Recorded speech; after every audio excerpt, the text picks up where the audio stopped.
Hi, I'm Jerry McLaughlin, host of Special Ops. Our guest is 2016 Deputy Campaign Chairman for Trump, Rick Gates. And we're going to talk about Senator Josh Hawley, who is committed to objecting to the electoral slate that had been given forth to be pro-Biden only.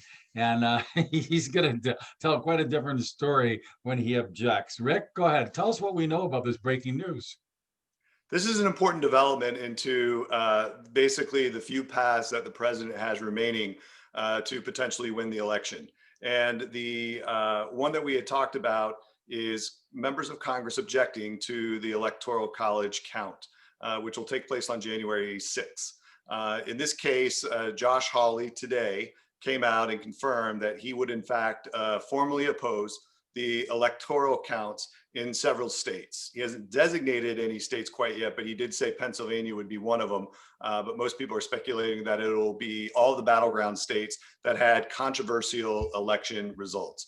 And this is significant because the process requires one United States senator and one member from the House of Representatives. There have been plenty of House of Representatives members that have come forward and said that they would protest the electoral count vote. No senators had committed up to this point. Josh Hawley is the first, so it sets the stage for a battle on January 6th, not only of objecting to the electoral count process, but now calls into question what the role and the powers of the vice president are during this process in his role as president of the Senate. Yeah, So but you got mild-mannered Mike Pence. I just can't envision him taking the stand to do something this controversial to his peers in the swamp. I mean, you know him better than me. What do you think? Look, I think Mike is a very principled individual. He also knows a lot of these members from having served, in the House of Representatives for a number of years. I think the dilemma for him is going to be discerning between new evidence that is coming to light that we'll get into in a minute, and the actual process itself in terms of counting those electoral votes. Certainly, the idea of putting that much power in the hands of one individual is a little bit disconcerting, whether it's a Republican or Democrat. And I know that provision is going to probably be challenged constitutionally if it gets to that juncture, which again, now that Josh Hawley is committed, there's a very good chance that it will. But there are some other developments that I think are going to weigh in, particularly that happened yesterday and today. The first one occurred in Pennsylvania, where a analysis was done of the vote count, and there's still some discrepancy and other information coming in. But as of now, it appears that more than 200,000 votes in Pennsylvania occurred, which resulted in more votes taking place than actual registered voters. So that is Wow, now that's incredible. it is, That's and it's a incredible. big piece of new evidence has come to light. The comments from the Pennsylvania Commission, Election Commission, are offering some sort of excuse that all the numbers have not been uploaded into the database. We don't know the full truth yet, but based on the face of it, if there is in fact more votes counted than voters that actually voted, that's going to create a significant problem to certify the electoral vote count in Pennsylvania. And then Okay, today now if in they don't Georgia, certify it, though, hold on. If they don't certify it and they don't give it to Trump either, and they just throw it out, the threshold drops from 270 down to 260 to win the presidency January 20th, does it not? Or are you thinking they're going to be giving 20 votes? I mean, that's 20, well, it'll be 40 vote net gain for Trump. Is that what you're thinking in Pennsylvania? well, there's two possibilities. There's certainly the more plausible possibility, if this were to go forward, is that the votes would just be taken away from Joe Biden while you sort out the actual election and whether or not you have to hold a re-election or what could happen. The second path is yes, because the Republican electors in Pennsylvania voted, their votes were submitted to Congress along with the Democratic slate. And so in theory, this is where you get into the powers of Mike Pence. Mike Pence could very well say, look, there's election fraud in Pennsylvania. We now know that. We now have proof. So we can't count those votes. And he could say, in essence, that we're going to take the Republican electors, in which case those votes would not only be taken from Joe Biden, but they would be given to Donald Trump. So there's going to be a couple of things to watch for on January 6th. As in most cases, it's a pretty dull day. Not in this case. It's going to be a pretty wild one. Wow, I like wild when it's wild like this. Sidney Powell is saying publicly, it just broke on the Epic Times. She's saying that Republicans better get behind Donald Trump for the survival of the party. If they don't get behind him, literally the Republican Party could go away. And remember the Whigs? It could go the way of the Whigs. Remember the Tories? It could go the way of the Tories. Those used to be the dominant parties, not the Republican Party. It's pretty new, all things considered. Well, I What's think your there's certainly going to be things to watch with the dynamics of the party. Clearly, a Rasmussen poll came out yesterday. 72%, the Republicans polled said Donald Trump is the model of the Republican Party.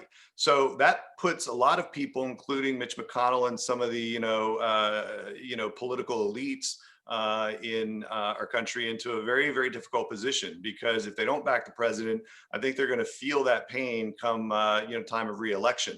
Obviously, they're staggered. So Mitch McConnell just has his election, so he's got a little breathing room, but others do not. And I think it's prudent that these, individuals that are running for re-election be very clear about their position. The one thing that January 6th is going to do now, with the formal opposition by Josh Hawley, it is now going to require a vote confirmation by each senator. So we're going to know exactly who backs Donald Trump and who doesn't, because their vote has to be recorded. They can no longer hide behind a process. So you'll get a clear picture of those senators that really believe in Donald Trump and that this election was taken, in fraudulent ways, or those that, are going to stick to the system and not support the president, which I guarantee you there will be consequences down the road if that occurs. Wow. We're looking at just less than a week away, January 6th. We're going to blink and it's going to be there. What else would you like to add? I'm out of questions. Anything else? Yeah, I think the only other thing that's of Update us. interest that occurred today is the Georgia Senate held a hearing on election fraud, election integrity, and they had a number of compelling witnesses.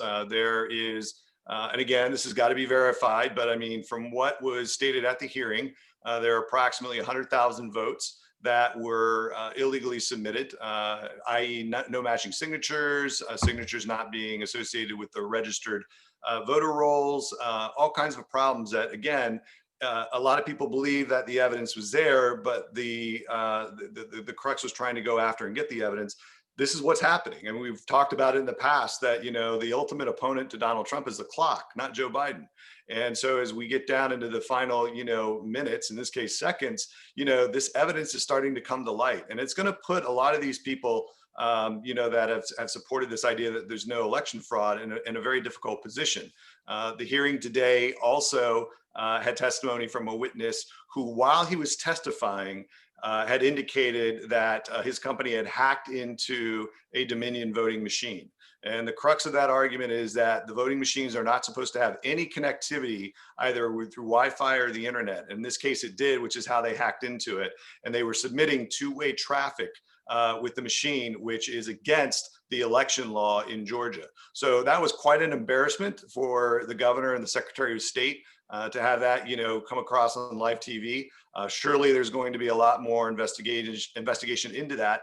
But again, it's another matter of showing that there is sufficient evidence that, particularly in the swing states where Donald Trump lost by a number of votes, that would be altered or even, changed to provide him with a win if these votes had been counted legally. So again, the evidence is surfacing, and that's good news for Donald Trump. The more of it comes out, the more people are going to believe that these elections are tinged and under a cloud of fraudulent activity.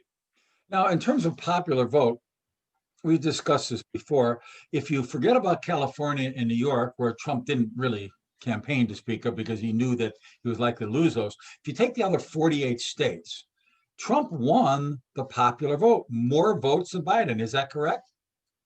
Yeah, in rough shot, yes, that's correct. I mean, you take away New York, California, and a couple of other smaller states. In essence, Donald Trump would have won the popular vote as well. But again, in the system where the electoral college is where it's at, that process is going to be extremely interesting to unfold. Remember, we're in uncharted territory now.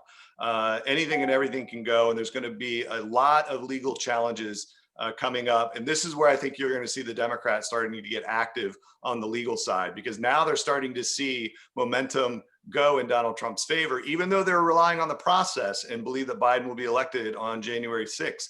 There's a lot of things that can happen between now and January 6th, and then also on January 6th itself. So, stay tuned. I mean, every day there's going to be something popping up that will add to the narrative. Well, speaking of popping up, this just popped up in the news. Donald Trump dethroned Barack Obama for the most admired man in America. Yes. Can you believe that? Through all this negative baloney that the lamestream media is throwing at Trump and everybody, and it's just ugly stuff. He still won the most popular person. The question was from the Gallup poll organization. Gallup asked anybody in the whole world, not just limited to the United States, who do you admire most? What man do you admire most in the entire world? And Donald Trump won. He beat Barack Obama. And second place, Joe Biden didn't even get second place. What's going on here? That should say something. That speaks volumes to me. Yeah, look, I think it's the first time in over a decade that, Obama's been unseated, in your words, dethroned. And I think it's indicative of the mood and mentality of the American public. And look, it's no secret there's been enough, polls out there now that, even Democrats believe that there was fraud in the elections. We're not talking about quantifying it. We're just saying it as a fact. And a number of other people have now begun to move, toward that narrative that, yes, fraud did occur. We need to deal with it. We need to address it. Democrats are trying to keep that clock going. The only way that they win is by running out the clock, because the more speaking of the clock, surfaces, we just ran out the clock. Thank you, yeah. Rick Gates, for being on here again. We'll get an update from you soon, right? Thanks, Jerry.